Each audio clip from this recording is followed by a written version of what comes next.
Este é o Querido Líder, o podcast da Rádio Observador dedicado à liderança, com os nossos especialistas residentes com muita experiência na formação de executivos, o Jorge Medeiros, consultor e professor, e o Milton Sousa, também consultor e professor na Nova SBE.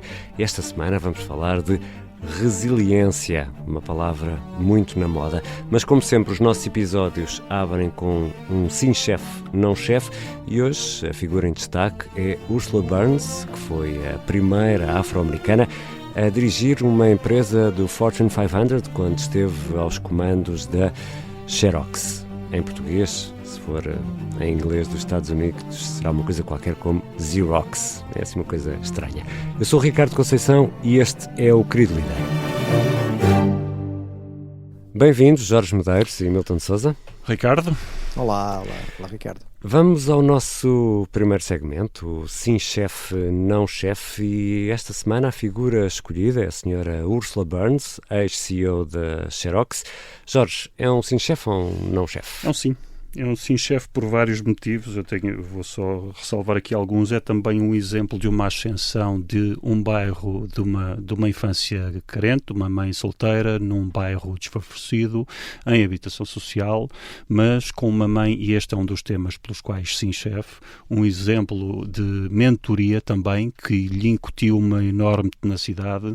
Ela depois acabou por reconhecer todo o papel da mãe na vida, com o título do livro que diz Onde estás não é o que és, e uma das coisas que acho particularmente interessantes é que mesmo depois da ascensão, até durante todo o caminho até a CEO, manteve uma humildade com exemplos preciosos como, passado um mês de ser CEO, já estava a ser chamada para todo o lado e não fiz rigorosamente nada, portanto isto eu não percebo isto. E portanto uma humildade muito, muito verdadeira. Papel de mentores, acho que do ponto de vista de liderança, para quem nos ouve, teve aqui alguns episódios, como sempre, como em todos estes casos de sorte. Ela, quando entrou na Xerox, já havia uma sensibilização para os temas da equidade, portanto, muito antes de se tornar um tema premente no discurso, e ela própria reconhece que beneficiou dessa sorte. Portanto, ela entrou um mês depois de haver 15 mil despedimentos e foi sempre uma pessoa muito direta. E aqui acho que há o outro ponto importante para quem nos ouve. A lição não é, obviamente, sejam diretos, porque já focámos aqui N vezes contexto ad infinitum, mas é a questão de também entrou numa organização que lhe deu espaço para ser direta e que valorizou o facto de ser direta. Portanto, as pessoas que estão em organizações cujas chefias ou cuja cultura não valorizem isto, portanto, avisa a navegação. Cuidado, mas há mais para dizer, mas Milton, sim chefe ou não chefe? Deixa-me só dizer que, alerta ironia, estou a ser irónico, quando damos liberdade às pessoas é no que dá. O Milton ele nunca mais voltou, deixámo-lo ir e ele nunca mais voltou. Eu ando por aí, eu não estou muito longe, mas digamos que a vida não me ajuda não, o Ricardo, a ir ao estúdio. A mensagem é esta, o Ricardo deu a ti e a mim também, eu é que se calhar ainda não percebi um pontapé para fora do ninho. Não, já estás a voar em voos mais altos. Quero o Milton. Sabes porquê? Porque o Ricardo só dá um microfone. Exato. Só há um, eu tenho um microfone e tu não podes fazer à distância. Bom, vamos então, sim chefe ou não chefe? Eu acho que é um sim chefe, sim. Também acho que é um sim chefe, sem dúvida. Eu acho que o simples facto dela ter sido a primeira mulher negra a ser CEO de uma Fortune 500 só por si só, acho que é de muito mérito, obviamente, e acho que deve ser valorizado. Acho que é uma pessoa que subiu a pulso, que teve e que percebeu o papel que tem também enquanto modelo, enquanto exemplo, e portanto eu acho que ela faz isso também uma bandeira. Acho que é uma pessoa extremamente pragmática, direta, muito focada nos resultados, muito autêntica também. Não será a pessoa mais fácil de trabalhar, mas eu costumo dizer também que eu prefiro uma pessoa dura e direta e genuína, que eu sei que posso contar e que que sabemos que abordagem segue enquanto líder, do que alguém que tenta ser uma coisa e depois não é, né? E portanto tem também alguns toques de uma liderança mais transformacional, até porque ela teve um papel importante na transição da Xerox de uma empresa tradicional de fazer máquinas de copiar, né, que é aquilo que é mais conhecido, mas na verdade a Xerox tem uma tradição de inovação muito forte, e ela também teve um papel muito importante nesta passagem para um modelo de negócio mais assentes no serviço, e em propostas de valor diferenciadas para além de apenas o negócio da impressão e das fotocópias. E abandonaram também um dos formatos que era o das impressoras, as commodities das impressoras caseiras, exatamente, não é? Portanto, não é este o caminho, portanto temos de arrepiar caminho e desenvolver toda uma nova área de negócio.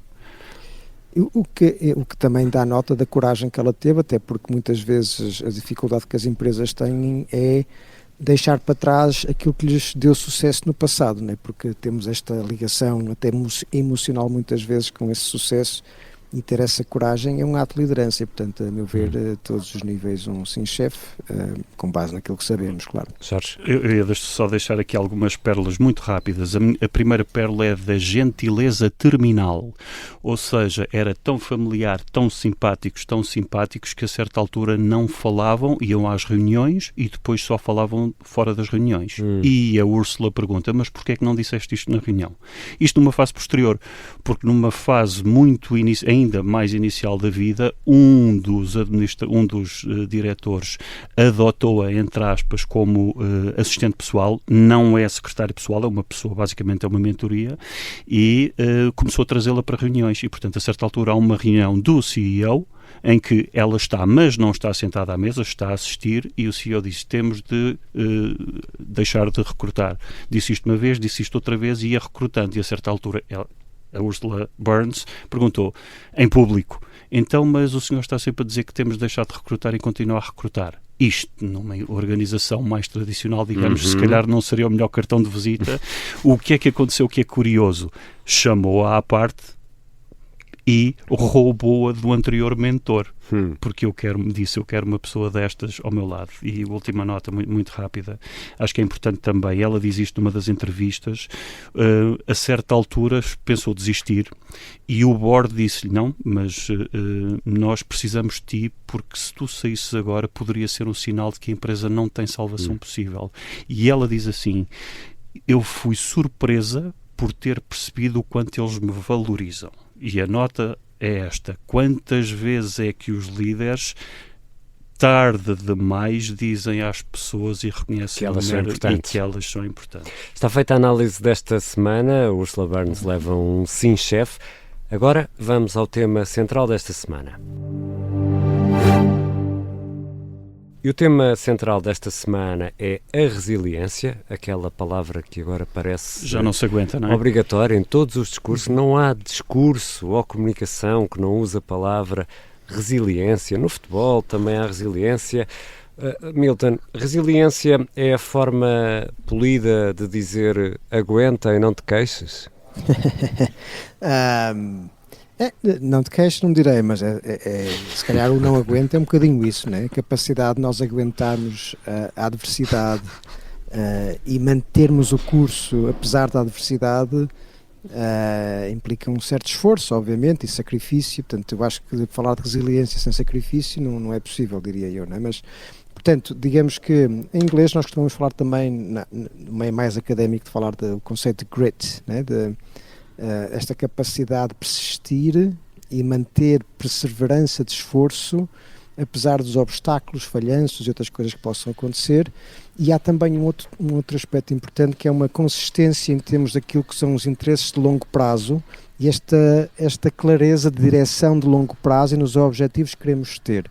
Isto é muito importante definir, porque esta ideia de resiliência não é aquele fogacho de um dia ou outro e nós conseguimos cumprir aquela meta. Portanto, é uma coisa que se vê a médio e longo prazo, é tanto maior quanto mais presente temos aquilo que nos move a médio e longo prazo.